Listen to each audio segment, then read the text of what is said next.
ಯಾವ್ಯಾರು ನೀವು BJP ಅವರಿಗೆ ಪ್ರಶ್ನೆ ಕೇಳಿದ್ದೀರಾ ಅಂತ ಇನ್ನ ಕಾಯ್ತಾನೆ ಇದೀನಿ, ಲಿಂಕೇ ಬಂದಿಲ್ಲ ನನಗೆ.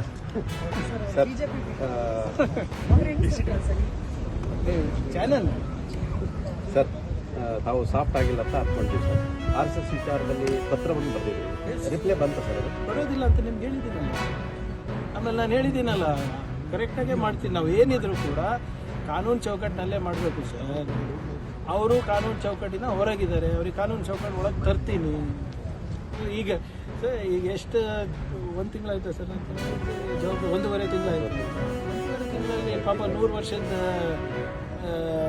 ಅವ್ರ ಇತಿಹಾಸ ನಾವು ಅಧ್ಯಯನ ಮಾಡಿ ತಿಳ್ಕೊಬೇಕಲ್ಲ. ಅವರಿಗೆ ಅವ್ರ ಇತಿಹಾಸ ಗೊತ್ತಿಲ್ಲ. ಅವ್ರಿಗೇನೋ ಪಾಪ ನಿನ್ನೆ ಮೊನ್ನೆ ಎಲ್ಲ ಜೆನ್ಸಿಗೇನೋ ಭೇಟಿ ಆಗಿ ಸಪೋರ್ಟ್ ಹೊಡೆದ್ಬಿಟ್ಟು ಸಪೋರ್ಟ್ ಮಾಡಿದ್ರು.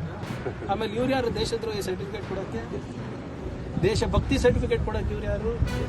ಇವರೇ ರಿಜಿಸ್ಟರ್ ಏನಿಲ್ಲ, ಇವ್ರು ಬೇರೆಯವ್ರಿಗೆ ಸರ್ಟಿಫೈ ಮಾಡ್ತಾರೆ. They themselves are not certified. Who are they? ಈಗ ನಾನು ತೀರ್ಮಾನ ಮಾಡ್ಬೋದಾ ನೀವು ದೇಶಭಕ್ತರ ದೇಶದ್ರೋಹಿ ಅಂತ? ಅವ್ರು ಯಾರು ತೀರ್ಮಾನ ಮಾಡೋದು? ಅವ್ರೇನು ಸರ್ಟಿಫಿಕೇಟ್ ಕೊಟ್ಟು ಓಡಾಡ್ತಾ ಇದ್ದಾರೆ ಸರ್? ಈಗ ಪತ್ರಕ್ಕೆ ರಿಪ್ಲೈ ಬರಲಿಲ್ಲ ಅಂತ ಮುಂದೆ ಇರಿ ಸರ್, ನೀವು ವೆಯ್ಟ್ ಮಾಡ್ತೀವಿ. 2 ತಿಂಗಳೇ ಸರ್ಕಾರ ಬಂದು. ಅದೇ ಸರ್ ನಾನು ಹೇಳಿದ್ನಲ್ಲ, ನಾನು ಕೊಟ್ಟಾದ್ಮೇಲೆ ಮಾತಾಡಬೇಕು. ಈಗ ನಾನು ಇವಾಗ ಇವೆಲ್ಲನೂ ಕೂಡ ಇಲ್ಲೇ ಡಿಸ್ಕಸ್ ಮಾಡಿದ್ರೆ ಪಾಪ ಅವ್ರಿಗೆ ಸರ್ಪ್ರೈಸ್ ಎಲಿಮೆಂಟ್ ಏನಿರುತ್ತೆ, ಲೀಗಲ್ ಎಲಿಮೆಂಟ್ ಏನಿರುತ್ತೆ. ಖಾತೆ ಹಂಚಿಕೆ ಈಗ CM ಕೇಳಿದ್ರಲ್ಲ ಸರ್, ನಮ್ದೇನಾದ್ರೂ ಖಾತೆ ಹಂಚಿಕೆ ಏನಾದರೂ ಇದು ಬದಲಾವಣೆ ಆಗುತ್ತೆ ಸರ್? ನೀವು ಬದಲಾವಣೆ ಬಯಸ್ತಾ ಇದ್ದೀರಾ?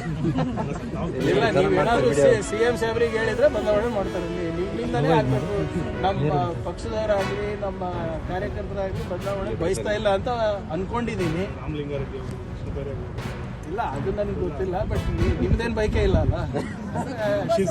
ನೀವು ಬೈಕೆ, ನಿಮ್ಮ ಬೈಕೆ ಇಲ್ಲ ಅಂದ್ರೆ ಐ ಆಮ್ ಸೇಫ್. ಸರಿ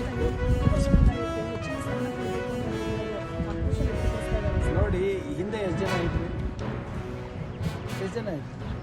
ಅಷ್ಟು ನಾನೇ ಮೇಂಟೈನ್ ಮಾಡ್ಕೊಂಡು ಹೋಗ್ತಾ ಇದ್ದೀನಿ. ನಾನು ಹೇಳ್ದಂಗೆ ಸಾಮಾಜಿಕ ನ್ಯಾಯ ಕೊಡಿಸೋದು ಭಾಳ ಕಷ್ಟದ ಕೆಲಸ.